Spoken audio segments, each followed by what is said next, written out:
Welcome to Awaken to Yourself podcast. Hi, I'm your host, Grecia.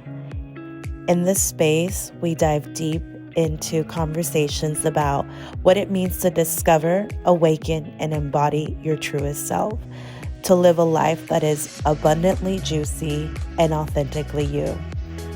In this special episode, our very first episode, with Marisol Watkins, we engage in raw and open conversations about experiencing depression and navigating into the realm of psychedelics, and what it means to break free of the stories through creating a loving and safe relationship with yourself. We hope you enjoy. Hello, welcome. Hey. I'm so excited to have you here today. So, as the episode has been titled, Depression to Ascension. So, you have been, in earlier years, you have shown your journey on social media. You've shared parts of yourself, very vulnerable parts of yourself. So, one of the things that comes to mind when you first mentioned the depression to ascension and how that's been coming to you. So I wanted you to speak a little bit on that. So how did you go from feeling depressed to now living here in the now and who you are? So tell us a little bit about that. Oh my gosh, there's so much to it to unravel, right? Like the process in its own. Definitely my beginning stages were obviously feeling depressed. I guess retelling myself stories that had occurred to me when I was younger that kept me trapped, and I didn't realize it. I just felt like I was almost like a prisoner to those stories, because every time I did become depressed, I was like, oh, it's because of this experience that I experienced as a child, or these things that I experienced as a child. And so it's now, with my awareness I have now, I was just retelling myself those stories, right? But at the time, I didn't have that awareness. So I was identifying with that experience, and just, it was like I was hitting the replay button every time. Like, oh, replay that to justify why I'm feeling this way. Interesting. So how did you first know that you were in this state of depression? How did that first come to you? I feel like it's something that I have become aware. Obviously, when they talk about it at school, or just you hear about what depression is. As you get older, you start identifying with, well, what is you start learning, well, what is depression, right? Yeah.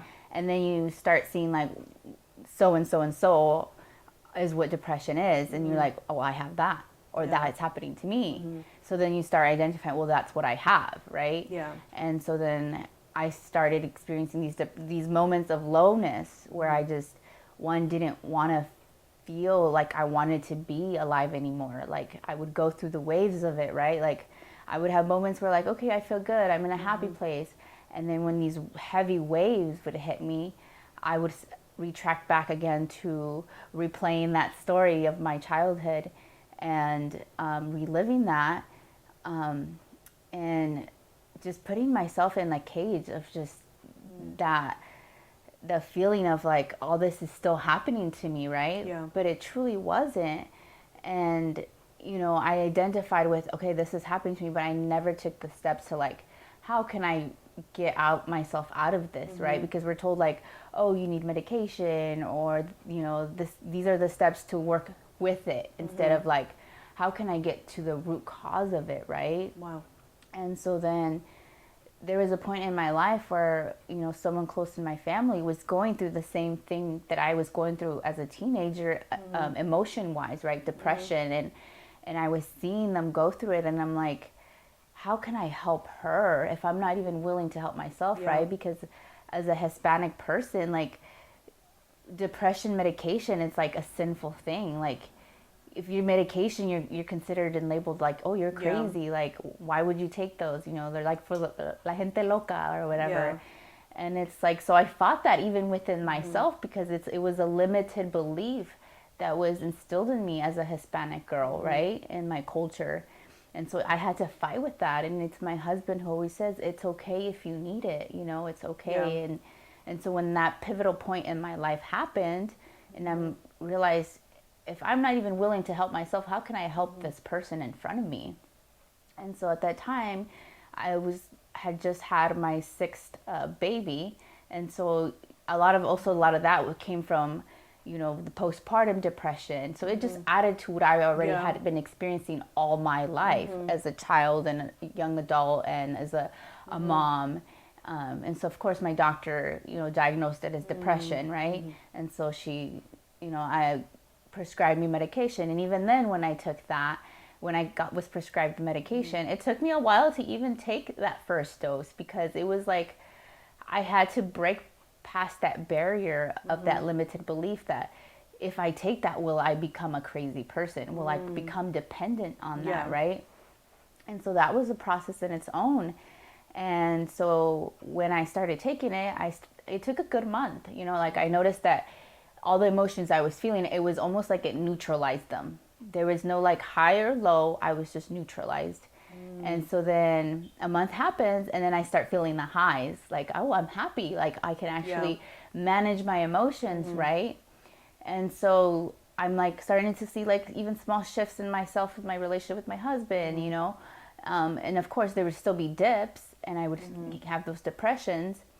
And so, moved 2 to 3 years into me taking medication, I started in the third year of it, I started seeing the dips again. Like it was no longer like keeping me at that like highs or just like neutralizing it, right? It was more like it was taking me back down again. My emotions were, and the medication was no longer helping me. And of course the doctor solution to that was like, let's increase the dose. Let's increase the dose, or let's find a higher dose, or find a different medication. And so, at that time, that's all I knew was available to me, right? I didn't have the awareness that I have now of like, well, there's a root cause why you're feeling this way. There is a reason why you're feeling like this, right? And so a good friend of mine at the time, she, when I had my very last episode of depression, I remember I was so depressed and such a dark life and moment in my life that I no longer wanted to be alive. I remember very vividly speaking to my husband and telling him like, I'm scared of being by myself. Like I'm afraid of like what I might do to myself. Like, like I remember even telling him like, can you hide the guns? Because I don't know what I would do to myself. Like I'm such in a dark place. I've never been in this dark phase of my life ever. Like I've experienced depression. And somehow I always managed to like chalk myself out of it, right? But this time it was heavy, it was dark, and it was like the voices in my head were getting stronger and louder, and so it was like I had the only escape I felt in that time was to leave. Like I wanted to genuinely die. I didn't want to be here. And I remember living like being so depressed, and the medication was no longer helping me. And I remember crying and saying like, I just want to die. I don't want to be here anymore. While also seeing my children's faces and being so sad that I would want to leave them. And then there was like a point where again, my friend, my really good childhood friend, that we know, suggested microdosing. And of course, that is it's like a whole nother thing, right? Like I wasn't too informed of, psychedelics or anything. Like I had no knowledge of it. And so when she presented this to me, I wasn't really like too intrigued by it. She just presented me, and I kind of just put it like on the back page, right? But I was at a point where I wanted to do something, and my husband was like so supportive. Like he even looked like he was just like desperate to get me the help I needed, and so at that time psychedelics kind of entered the screen, I guess, what you want to call it.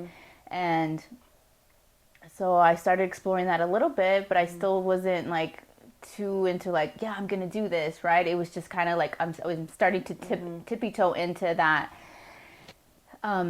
whole new thing that was presented, that realm, right? And so I remember had done like this ritual. I mean, I'm sure you remember it. Yeah. You know, it was on 11/11. You know, just.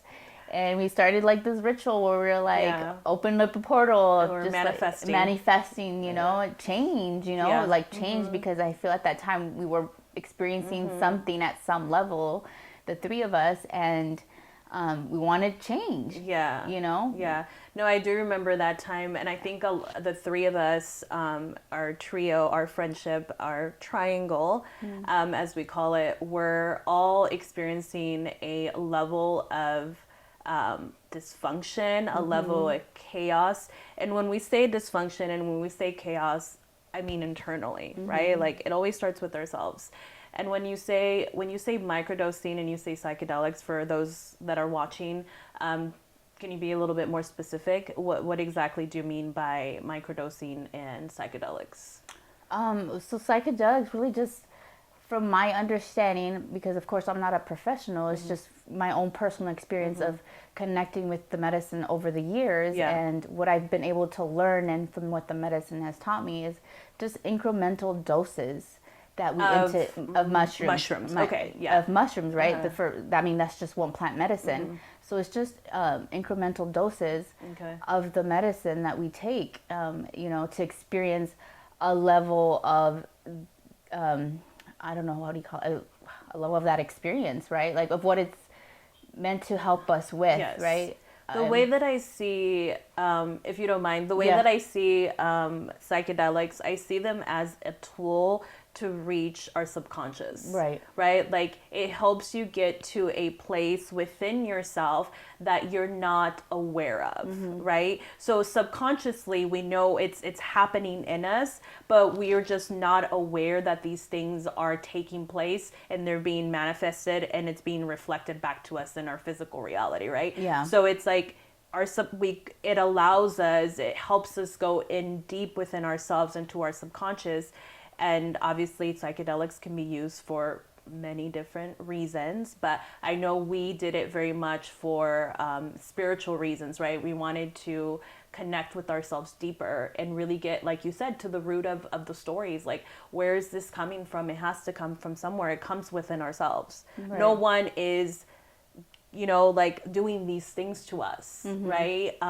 This isn't like we're not being punished, right? It's just we are doing this to ourselves, and it's like getting to know yourself at a much deeper level to know where that started, right? Like that's how I see it. So microdosing on mushrooms, right? And then we started in our little manifesting ritual that was really just I think, like you said, it was opening up a portal that of like, we wanted to know what else is out there. We wanted to know ourselves deeper, and we were ready for that. We were, I think, all ready to embark on that journey of no return, because I feel like once you go into that and you really go into deep state of your subconscious, like there's no coming back once you've seen that. No, you can't. Once you've seen that, you cannot unsee it, you know? I know. Yeah.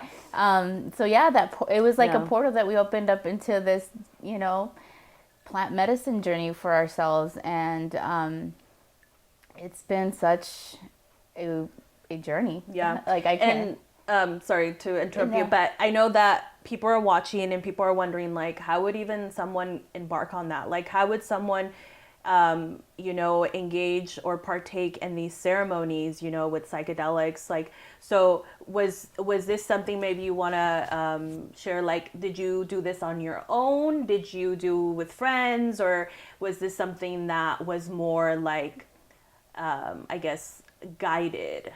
Well, first, I mean, backtracking a little bit to like the limited beliefs and the limitations of the stigma behind medication, right? That was one layer. And then I entered into the psychedelic, and then there was more stigma, deprogramming and self-limited beliefs, because it's like, it's a drug, you know, and it's of the devil, and all these like crazy things that we hear on the TV or the news, or why they're banned and so. So that even was like another unraveling of having to break through that barrier, right? And so it can be a scary thing, because you hear all these things, you know, like that people have bad experiences or they like so and so, right?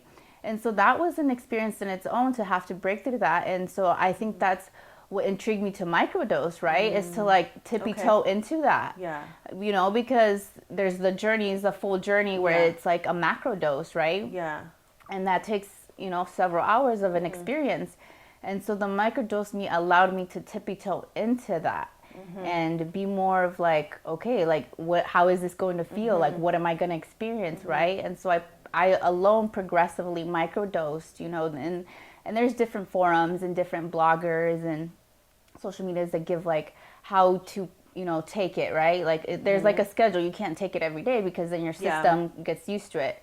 And again, I'm not a professional. This is just my own self-research that I did, and I trusted myself. Yeah. You know, because also again, that could also be a scary thing to tap into these medicines, not knowing really what you're going to experience, right? So that even is a brave thing to do, and to more than anything, to trust yourself. Yeah. Right? Yeah, and I love that you said we're not professionals, we're not medical professionals, we're not certificated or certified, you know, psychedelic facilitators. We are just like anybody else that is embarking on a journey of self-expansion. Like there isn't, you know what I mean?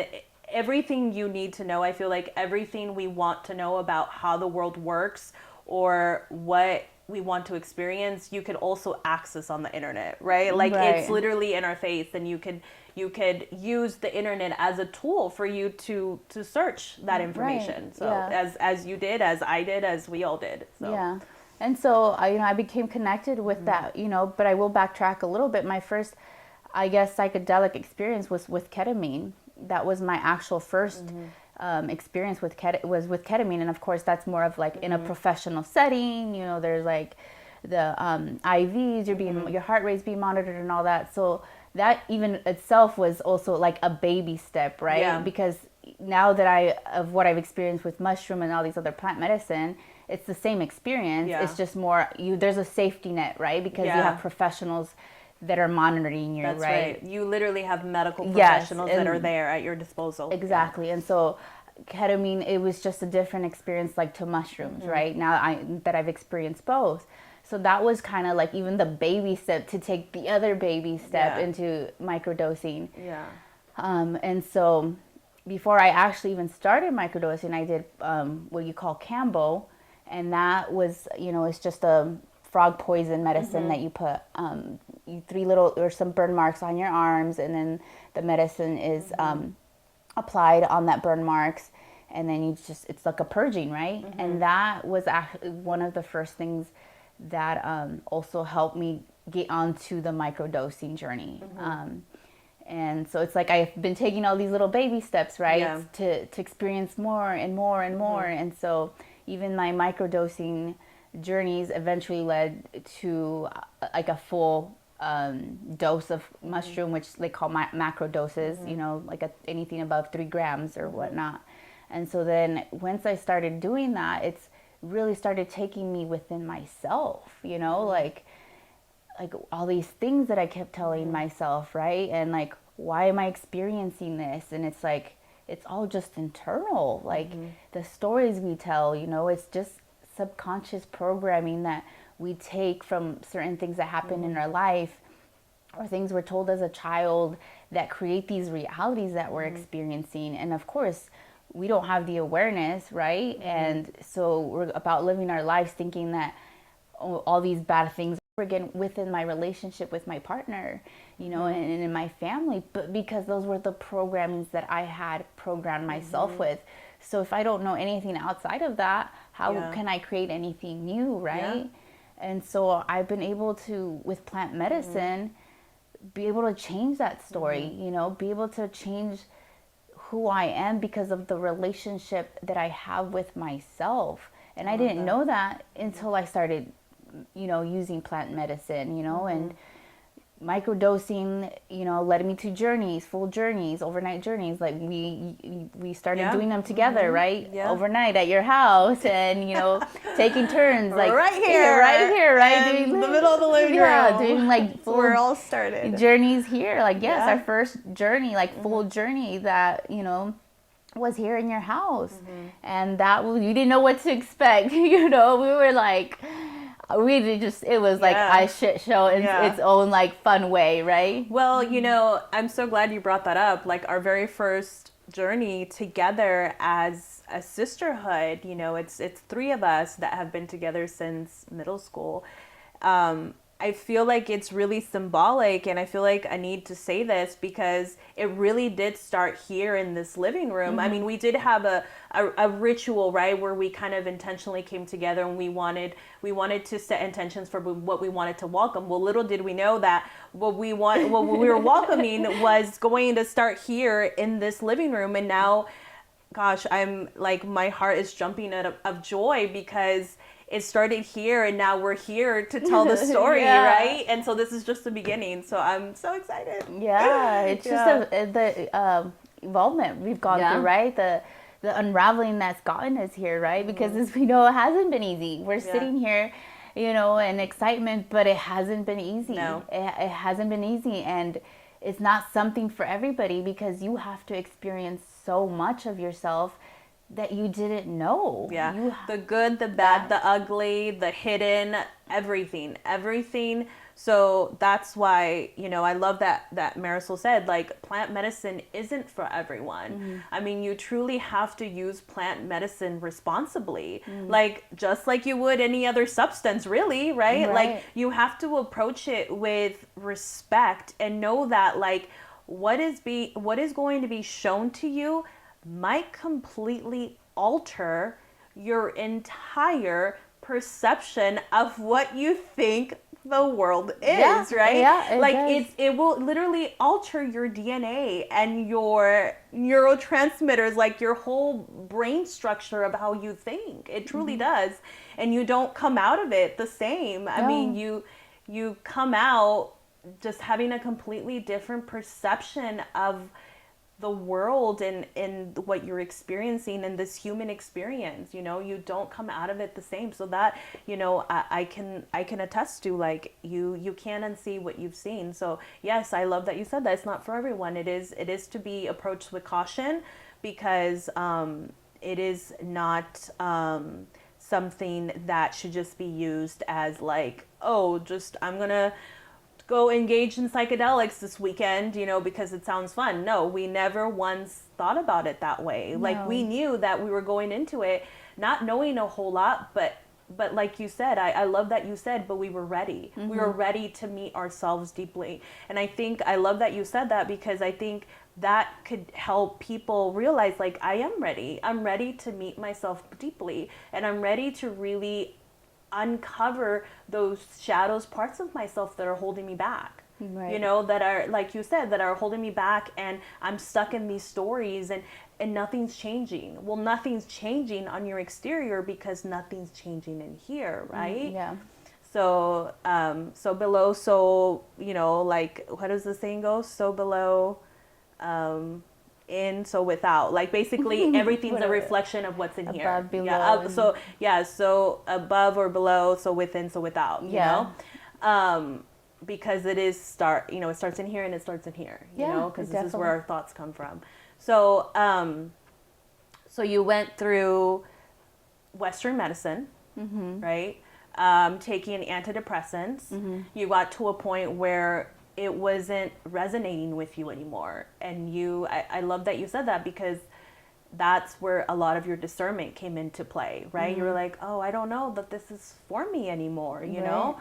And then you went into, you did more guided. Ketamine was monitored and guided and that was like my starting safety point. Of a facility. Yeah. And then you went into microdosing and then full on mushroom journeys, you know, ceremonies, full dose. And then what? And then after that came ayahuasca. And ayahuasca, yeah. You know, it's so interesting. I feel like people know mushrooms, right? Because mushrooms have been such a thing, like, on the media, you know, like even dating back to the 70s, like, like, oh, like the hippie area, like everybody like psychedelics, right?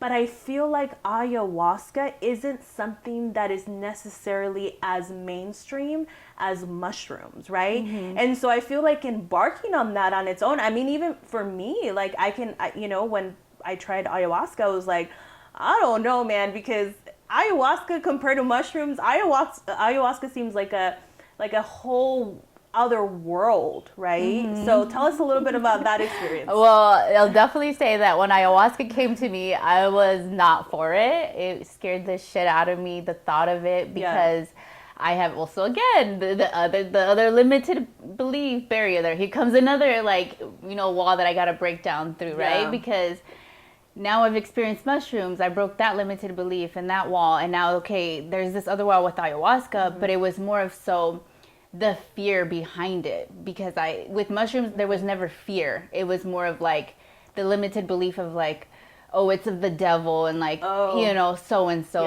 all these stigmas behind it. And with ayahuasca it was more of fear, because I had heard stories like people experiencing all these crazy things, and I was still working through like me too, unraveling, right? And as opposed to our other friend, she's like gun-ho ready to take it. I'm like, the fuck I'm gonna take that, Well, I feel like mushrooms, that's why I say it's so different, right? Because mushrooms have this like fun stigma. Like mushrooms, party, like, well, it's so fun. It can be that way, right? So it's like, that's what we view, and there is an aspect of them that are very much that you experience blissfulness and playfulness, right? But I feel like ayahuasca isn't being shown that way, right? Like, it's like, oh, it's gonna take you through it. And you're like, well, how far down am I gonna go? Or like, I don't know, am I gonna come back? Like, what, am I gonna even be the same person after? And like you said, you watch all these stories of people that have done ayahuasca, and they're like, and these, like, in the Amazon. Yeah. Like in Peru. Like, we didn't go to Peru, you know? we did it. We did it. At one point, one of us thought that we had to go to Peru to experience ayahuasca, but we didn't. Costa Rica, I remember. Costa Rica. It was Costa But Rica. it came to us, right? Yeah, it came to us. So it's like, like I even felt like that. Like, I've been pretty neutral about plant medicine, but ayahuasca was something that when I approached it, I was like, oh, I don't know. It seems pretty serious, and because of how it's viewed, like, people go to Peru and they like, what is that, like the la dieta, they detox for days and they don't eat and and it just seems so rigid, right? And I was like, okay. And then you're like, oh, and they have all these bodily fluid dysfunctions and and you're like, the purge, and you're like, am I gonna experience that? Like, am I gonna shit myself? Yeah. And for me, it wasn't so much those details. It was just more of like, what am I going to see? What am I going to experience? What is it gonna feel like? Yeah. What did you experience sitting with Mother Ayahuasca? What was your experience? Well, let's backtrack a little bit, because again, like, this is the part from depression to ascension, right? And it's also like of the reflection of the steps that I got to each plant medicine that I've experienced so far. And so I did microdosing, did the journeys, and that was a process in its own, right? The journeys of the full overnight journeys led me to ayahuasca, right? Like, when I felt like, okay, I'm ready.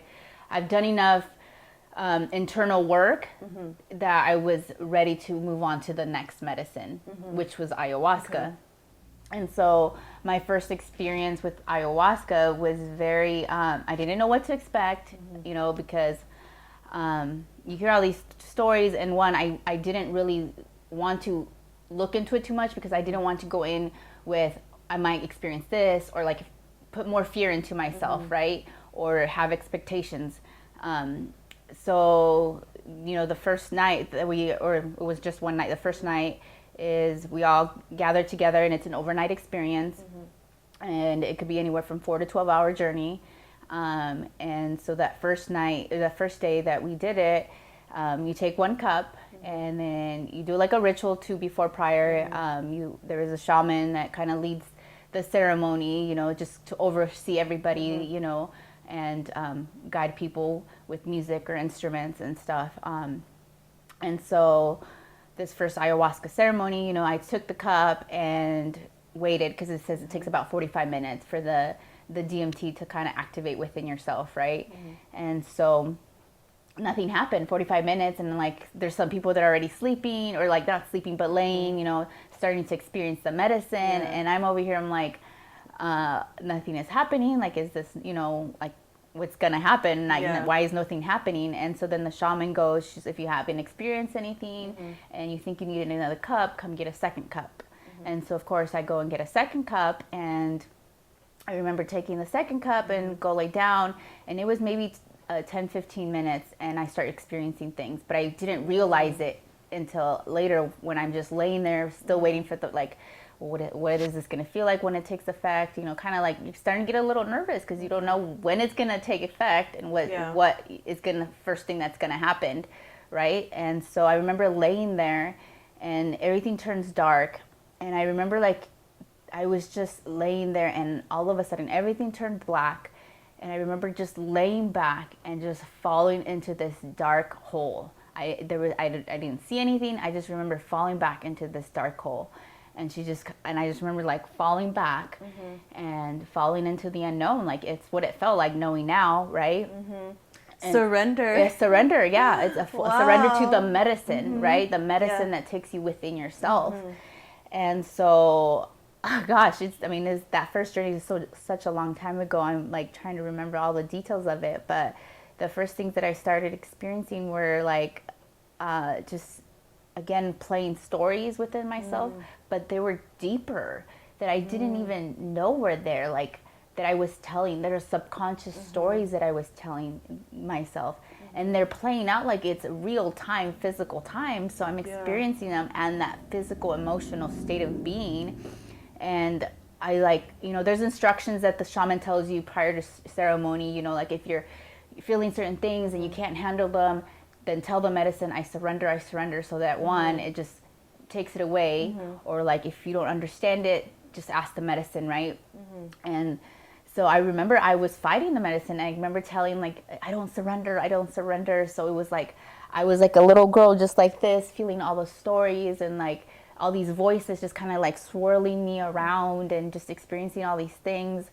And of course, this is my first ceremony, so there's not too much to go off, like, what the heck did I just experience, or what the heck I'm experiencing, you know? And of course, the shaman's, like, at the time was playing a couple instruments to kind of move the energy around, right? The energies that we're feeling and whatnot. And so that shook stuff up a little bit to kind of help me work through that stuff. I definitely connected with the frequency of Mother Ayahuasca, which, you know, they call it a grandmother energy. And so I was able to channel a lot of her frequencies and just experience a lot of what she is, right? It's just a frequency, the medicine. And so I was able to experience the medicine within her, her essence. And so this went on 7 hours, and in that time I was also throwing up. Or actually, no, my first ceremony I didn't throw up, which was surprising because I kept hearing everybody throwing up. Everyone was like, around him was like, bleh, bleh, you know, and I'm like not throwing up anything, you know, I'm just experiencing things. And it was just nothing like mushrooms, that's for sure. It was a different experience. And of course, that first ceremony took me to other ceremonies and, you know, led me to doing it more frequently, but in the state of like, okay, I need to wait before I can do the next one to help. Well, what did this journey taught me before I could take the next journey, right? I love that. And so, and it's part of the learning from the medicine, right? Because it's a teacher. It's not just something we drink and have an experience. The medicine is a teacher, and she's there to teach us something. And she's an old, wise grandmother energy. That, like, a grandmother that's so wise, and she tells you things, but she loves you, and sometimes she tells you things that you don't want to hear, and you know, but she's gonna tell it to you how it is in the most loving way that she can. You know. And I mean, you've experienced it at some level. So. Yeah, I love that you said that. I love that you've said that they are just teachers. The medicine are just another form of teaching, right? And so when you think about, like, you go to a class, you learn, what are you going to do with what you learned, right? Like, it's up to you. You decide what you experience. Maybe you're like, nope, I don't want it. And there's people that engage in psychedelics and partake in psychedelics, and they decide, oh, it's not for me. Okay, right? but you knew that it was teaching you something and you had discernment. You're like, yeah, like I need to wait and integrate what I'm learning, right? Which is the most, I think, essential part of ceremony. The most essential part of really sitting with ayahuasca and plant medicine is the integration. That what are you going to do now that you know this? Now that you've been shown this about yourself, what are you going to do with it? Right. And so backtracking again to like the teacher that the medicine is all it does is shows us how we can choose different. How like this scenario between me and my child or me and my husband could have played different had I chose this reaction or chosen this response. Had I acted differently, this is how it could have played out. You know, and it, as well as showing us the love that moment was, right? And so it sinks you back into your heart and be like, wow, like the love of what they're actually trying to show you to help you heal something within yourself, right? In the moment, it might be something that makes you mad, that triggers you, right? But it's just showing you something within yourself that you haven't come to terms with, that you haven't healed within yourself or accepted, right? Coming back to that relationship with yourself, because that's all everything is the relationship that you have with yourself. And it's going to play out in physical reality with your partner, with your children. How are you talking to yourself? How are you treating yourself, right? And that's being mirrored back to us. And so what the medicine does is just shows you those parts of yourself. And sometimes you're not ready to meet those parts of yourself, you know, because you don't want to accept that that's who you are. Right. And you keep replaying them. And you kept replaying them. And you almost like are in denial. That can't be me. Right. And so you're like having to fight with yourself basically and in denial. But it's all that is teaching you of who you are. Right. And the medicine will just show you that. And then when you come out of ceremony and come back, it's like, well, what are you going to do, like you said, with what it taught you, right? The medicine is just going to teach you that, and it's up to us to do the work. So we can do plant medicine all we want, but if we're not integrating what the medicine is teaching us, then there's no real point to take medicine, because you're not taking the lessons that the medicine is teaching you. And it's been a progress with that for myself too, right? Unraveling, as you know, it's just like you unravel one part of yourself and you think like, oh, I'm done, you know, or like I'm healed. And it's like, no, that was just one layer. This is on to the next phase, you know. You continue to experience yourself deeper and deeper and deeper every time. So the emotions are deeper, the lessons are deeper, right? And so I think we've come to this point in this moment of where we are currently, where we can now say like, we're not feeding the stories anymore. There are no more stories. We've dissolved the stories, and so now we're creating new ones, you know. Would you say, like, especially as you experience and said, you're able to look at things with a different lens, and I feel like a lot of what you've mirrored to me is heart expansion, and you're able to look at situations, people with from a frequency of love, you know. And so what would you say was the biggest shift within you? I think definitely just being able to observe things more for the love frequency that things are, and not be so stuck on the illusions of what things think they should be and look like, you know. And the medicine has allowed me to almost come out of what I'm experiencing and observe it. What is this scene happening, and what is it trying to teach me about me? It's nothing that they're doing, it's nothing that my kids are doing, it's nothing that my husband's doing. What is it showing me about within myself, right? What was the question? That's okay. Basically, what's been the biggest internal shift within you? What has shifted, and how has that affected your physical reality? But also, like, what's been the biggest lesson, I think, for you, right? Like, what's been the stories that you've been able to now transmute? Like, what's the biggest lesson? Like, for me, I know I experienced a lot of what I had to overcome was abandonment. My father wounds, you know, that that was very deeply rooted in me. And so now, I ask you, like, what's been the biggest lesson for you? What have Definitely you letting overcome? go of definitely letting go of the old stories of my sexual trauma as a child. Okay. There's stories that replayed, and thinking that that is who I was, that was my attachment to those stories. And if I let them go, well, then who am I now? Wow. Like, who am I without those stories? Yeah. And that is, it's like, it's what they call the ego death, right? And it hasn't been easy. It's been a process of letting go of those stories that just kept replaying, that created my depression, right? Yeah.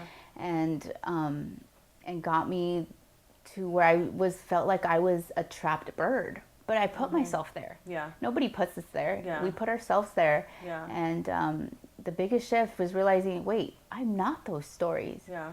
I can create my own stories. I can create my own reality based on what's going on internally. And that's going to reflect back to me outside of that. Everything we're experiencing is just truly a reflection of yourself. So the biggest shift, again, goes back to those stories, but also going internally, like, who is Marisol, right? And creating that relationship with myself, a loving relationship with a safety that I didn't have as a child. The support that I had, that I didn't have. I have had it now through my marriage, but again, I was stuck in the stories that I couldn't see that my husband was already providing me the nurturing, the affection, the support, we are safe in our home. You are safe now. You don't have to replay those stories anymore. But because I kept myself trapped in those stories, I kept thinking that it was still replaying in my home, and it wasn't.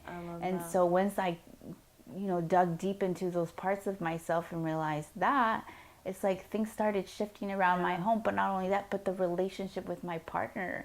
Because I started shifting the relationship with myself.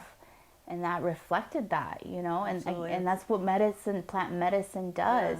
And again, it's not for everybody, and it's not because, it's an intense medicine, but because there's people like yourself, that don't need it. They can work through these things on their own.